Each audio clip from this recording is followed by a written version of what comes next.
Qin Feng lifted his hand, releasing a curse that caused red flowers to bloom and bind his opponent. His cold figure stood out as the girl recognized him with wide eyes, asking if it was really Qin Feng. A surge of energy appeared beneath him, and in an instant his figure vanished. She stared at the fading light, whispering to herself that he had disappeared. The man's eyes looked so much like Qin Feng's, but she tried to brush it off as coincidence. She remembered seeing Qin Zhao join the Knight's holy palace and told herself that if Qin Feng truly was Dark Shadow, he would never allow his sister to be treated as a servant. Elsewhere, in a grand hall, voices rose in excitement. Qin Feng appeared as Dark Shadow, and the crowd immediately cheered. They raised their fists and shouted greetings, praising him for disciplining those who dared cause trouble in the streets. Their loyalty was loud and clear, some even declaring they had become his devoted followers after he saved them from despair. They shouted that they would follow him forever. Facing their admiration, Qin Feng remained calm and asked if they were currently attacking a hidden stronghold. The men froze in surprise, wondering how he knew, and nervously asked if he too had his eyes on it. His gaze turned sharp, golden light flickering in his eyes as he declared that the stronghold was his. The leader in front of him stiffened, his body turning to stone. Gasps erupted around the hall as the others shouted in shock. One man, sweating nervously, tried to explain that there had been rumors claiming his hideout was in the demon capital, but Qin Feng's presence left them speechless. One person could only have one stronghold, and he had claimed it as his. The members of the group grew uneasy when one man suggested that by creating a guild, its leader could also own a stronghold. Qin Feng confirmed this calmly, saying that he had strongholds both in the demon capital and Zhonghai City. Shock spread through the hall as they realized they had invaded Dark Shadow's own territory. Some cried out in disbelief, while a girl trembled, unable to accept that the stronghold belonged to him, insisting it had never appeared in her visions. One man quickly knelt before Qin Feng, pleading that they truly didn't know the stronghold was his.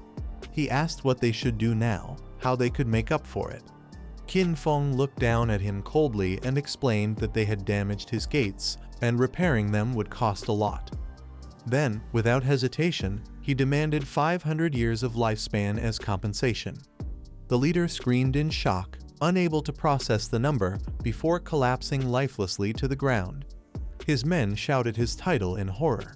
Another member, panicked, begged Qin Feng to be lenient since their leader had already passed out. Qin Feng only asked if he knew how much it cost to repair the damage. When the man stammered that he didn't, Qin Feng silenced him with a sharp reply to keep quiet. The fallen leader stirred and muttered about the 500 years, realizing the mistake he had made.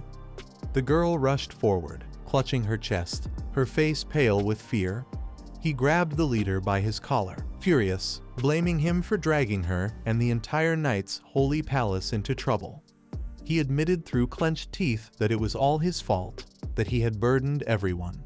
But before Qin Feng could act, the girl stepped forward. She said one should take responsibility for their own actions and offered herself up in his place. She begged Qin Feng to punish her instead, saying she would do anything he asked. She declared that she was willing to serve him for life, to work for him as nothing more than his follower. Every bit of lifespan she earned in the future, she would give to him until she fully repaid the loss caused by her guild. The girl pleaded with Qin Feng, saying he could hit her, scold her, or even treat her harshly, as long as he spared the guild and let the others go. The members called out her name in shock, but Qin Feng's golden eyes narrowed as he coldly asked whether she was really worth 500 years of lifespan.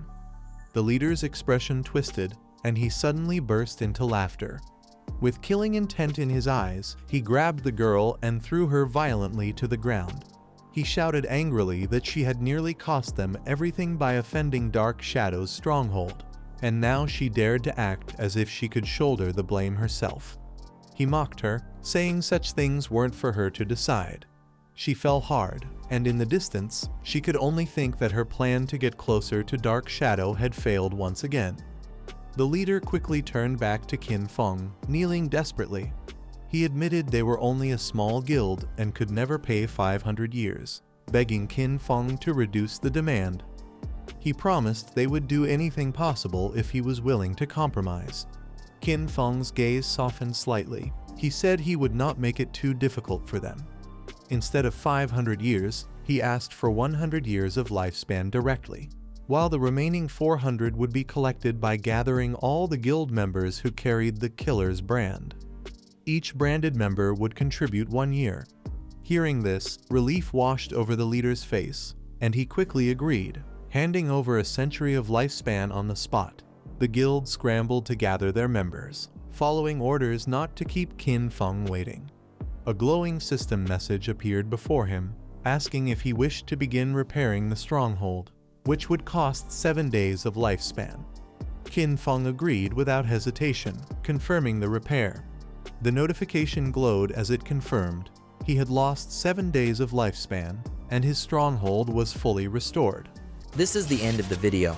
If you guys want to see the next part, then don't forget to subscribe and like the video.